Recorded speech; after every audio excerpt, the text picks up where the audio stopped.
Hey gang, Bronco Carl 92 here. So for today's project, I'm going to show you how easy it is to replace the two Serpentine belts on a 2007 GMC Yukon with a 6.2 liter V8.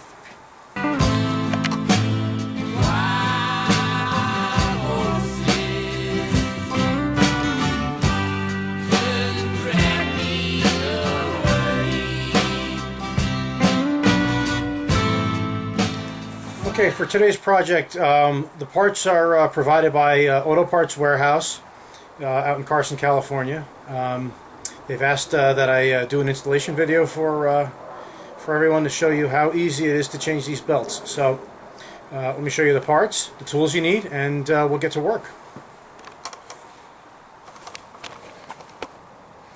Okay, so we've got these nice ACDelco belts here. This short belt here is for the AC compressor, and this longer belt here, wider belt also, is for the accessory drives, water pump, alternator, and power steering.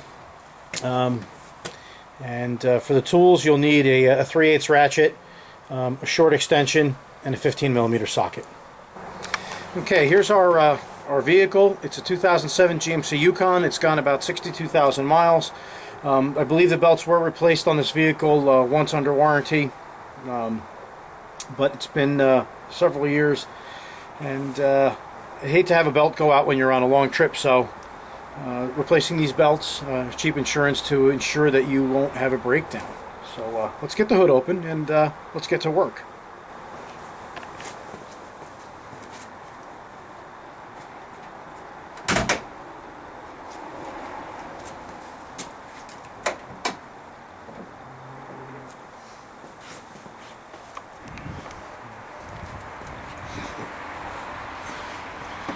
Okay, so the belts we're going to be replacing, this belt here,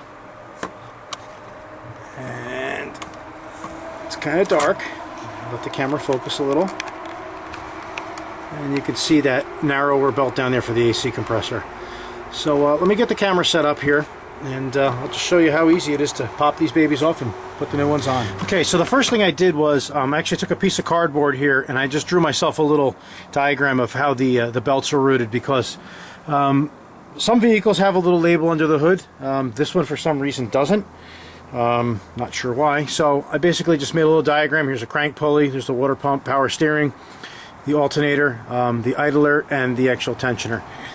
So when you're done with it, you can throw it in the glove box or you can throw it in the garbage, but it's just a good little guide to have so you know what to do after you've put the belt down and someone came and bothered you and now you don't know how to put the belt back in place. So anyhow, okay, so to remove our belt, we take our ratchet and our 15mm socket and our short extension and we place it on the tensioner here. And keep in mind that once the belt's off, this tensioner is going to want to go that way. So the best thing to do, in my opinion, is to basically have your ratchet so it's flat like this. Just push down on it gently. The belt slips off the water pump. And there's no tension on here. Just basically remove the belt. Take it out of the way. Okay, the AC compressor belt is next. So now we just remove our socket from our ratchet. We leave our short extension on. And there is a little square hole in the tensioner. You just feed the ratchet in there. And of course, the same thing. You want to make sure that the ratchet will have enough room to swing after the tension's released. So another push that way. Peel the belt off. Remove the belt.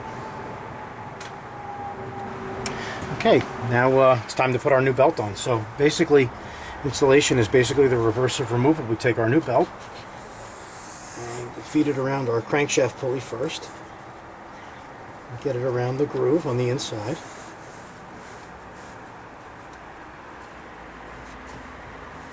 Pull our tensioner down.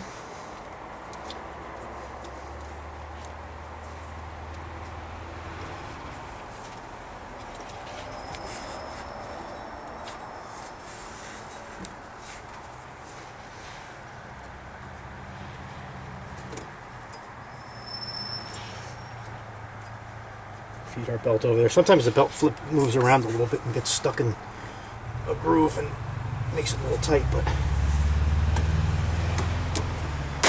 okay, there's one belt. Okay, I got you set up so you can see a little better what we're doing here, putting this belt back on. I have my diagram over here. I'm going to just set it up on the plenum so I can look at it. The first thing I'm going to do is I'll take my ratchet and I'll put it on the tensioner pulley here.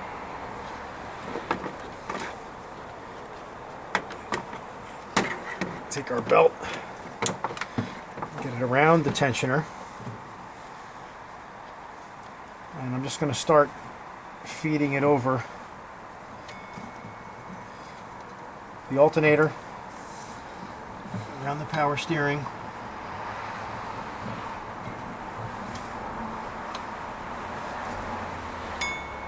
up over the water pump,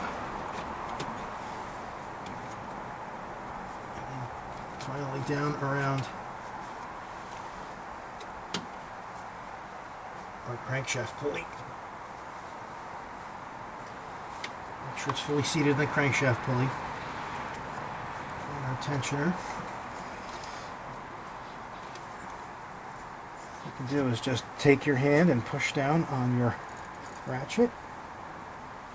And just give us enough slack in the belt to get on the idler.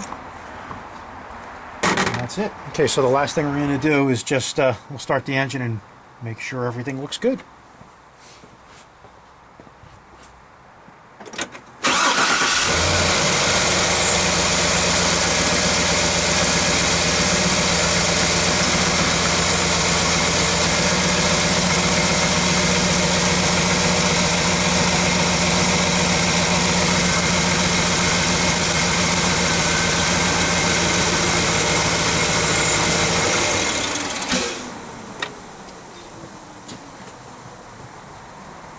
It looks like everything went well. Okay, so about 5 minutes, you got your belts changed. So anyhow, as always, thanks for watching. Check out autopartswarehouse.com for good prices and fast shipping on quality auto parts. Thanks for watching. Take care.